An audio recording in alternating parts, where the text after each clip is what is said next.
Bonjour à tous. Alors, nous, à la fac de droit de l'Université catholique de Lille, nous avons décidé de faire passer tout un cycle en classe inversée, c'est la licence. Et on a continué avec le Master 1, les Master 2 étant déjà sur des modalités différentes d'enseignement. Alors, pour ça, on a réuni tous les enseignants, tous les administratifs de la fac. On a travaillé ensemble et on s'est demandé comment on voyait la fac dans 10 ans. Et on s'est dit pas comme aujourd'hui. Ça s'est passé il y a déjà 5 ans. Et donc tout le monde a réfléchi en se disant qu'est-ce qu'on pourrait faire. Et il y a eu des propositions de fait. Et on en est arrivé très vite à la classe inversée pour changer un peu la manière de faire les cours, notamment en amphi. Donc ça a pris quand même une bonne année de réflexion. Mais on en est arrivé là parce que c'était ce que les enseignants de droit trouvaient le plus adéquat pour eux pour changer. Ils voulaient changer, mais pas tout changer et pas changer trop vite. Donc la classe inversée, ça a été quelque chose qu'ils ont accepté beaucoup plus rapidement. Et donc on a décidé d'inverser les cours, enfin la classe, dans les amphis de première année sur les matières fondamentales. Donc nos amphis en première année sont des amphis de 450 étudiants. On les inverse également en deuxième année. L'année prochaine, on les inversera en troisième année. Et en Master 1, on le fait également sur toutes les matières fondamentales. Sur les autres matières, tout ce qui est optionnel, on laisse l'enseignant choisir la manière dont il a envie d'enseigner différemment. On ne peut pas inverser tout, parce qu'inverser, ça suppose donner des documents aux étudiants pour qu'ils travaillent en amont, qu'ils les travaillent, qu'ils viennent en ayant déjà fourni une part de l'investissement.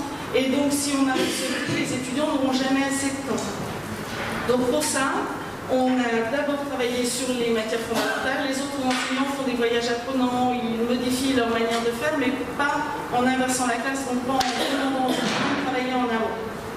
Et donc, ça se passe dans tous nos amphis. En première année, plus ou moins facilement, parce qu'avec 450 étudiants, c'est quand même difficile de mettre de l'interactivité, de demander aux étudiants qui posent des questions, mais ça peut se passer. Les étudiants peuvent déposer leurs questions sur un forum, sur une plateforme qu'on a qui s'appelle Moodle, qui est relativement connue. Ensuite, les étudiants déposent également des questions sur le bureau de l'enseignant. Et pendant le cours, l'enseignant libère des plages horaires en essayant de générer de la discussion. En deuxième année, ça se passe également avec les forums. Les étudiants déposent leurs questions et les enseignants les utilisent. En troisième année, on n'y est pas encore, c'est pour l'année prochaine. Et en Master 1, c'est beaucoup plus facile puisque là, on a des groupes de 80 étudiants. Donc là, on peut véritablement travailler de manière différente. On voit bien que nous sommes dans un amphi assez traditionnel, c'est même vissé au sol, comme dans beaucoup d'institutions éducatives d'enseignement supérieur. Est-ce que c'est pas un peu un tue-l'amour de l'interactivité, ça? Ah si, comme vous dites, c'est un tue-l'amour de l'interactivité, c'est une évidence, mais les étudiants peuvent poser des questions et nous, on a monté la modification de manière à ce que le début de semaine, les étudiants travaillent sur le théorique en posant des questions aux enseignants pour qu'ils puissent mettre à jour leurs informations. Et en fin de semaine, ils reprennent exactement le même thème, mais en petits groupes.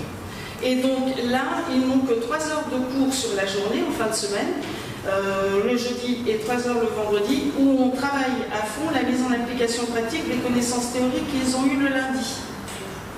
Et du coup, là, on peut mettre beaucoup plus d'interactivité, on peut finir de préciser les notions, on peut les faire travailler, on peut mettre en œuvre d'un point de vue pratique et méthodologique en même temps. Alors la question qui me brûle les lèvres, évidemment, c'est quel retour d'expérience et de satisfaction des étudiants d'un côté et des enseignants de l'autre?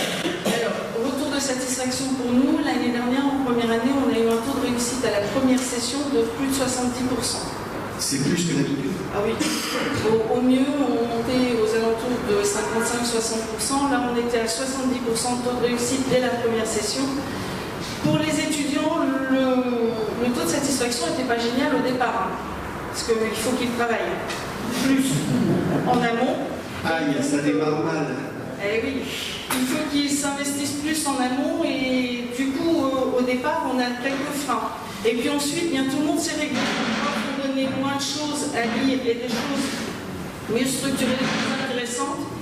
Et puis, les étudiants se sont mis au diapason. Il faut à peu près 2 à 3 semaines pour qu'ils se règlent, pour que tout le monde se règle. Et pour les enseignants, on en est à la 2e année de travail de cette manière-là. Et donc eux aussi continuent à régler leurs interventions, leurs cours, la manière dont ils vont travailler. Je pense qu'il faudra encore 1 à 2 années pour certains pour que ça puisse fonctionner correctement. C'est ce qui se passait dans les différentes facs, à Sherbrooke, à Louvain, puisqu'on travaille beaucoup avec Louvain, et puis à Lausanne, Genève, etc. On a regardé ce que les uns et les autres avaient fait, on s'en est inspiré, et puis on avance petit à petit. Quand on a un échec, ben on le reprend, on regarde pourquoi on a eu l'échec, on essaye de rebondir dessus et d'améliorer les choses. Nous, ce qu'on a constaté, c'est que les étudiants réclament le présentiel.